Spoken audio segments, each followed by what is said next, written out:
Remiantis sodros statistiką, moteris uždirba 13% mažiau negu vyras, o statistinis 50-metis uždirbs 10% mažiau negu 40-metis.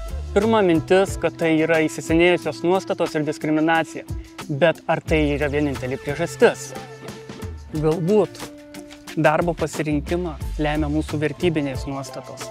Galbūt atlyginimo skirtumai tai nėra diskriminacija arba visuomenės nuostatos, o paprasčiausiai mūsų patirtis ir sugebėjimai. Ir galbūt verslo pasiūlymas yra ne dėl lyties ar amžiaus, bet dėl rizikos tolerancijos ir kitų verslo vertinamų kriterijų. Susitikime būtent festivalyje prie OVC stendo rugpjūčio 30 dieną 14 val.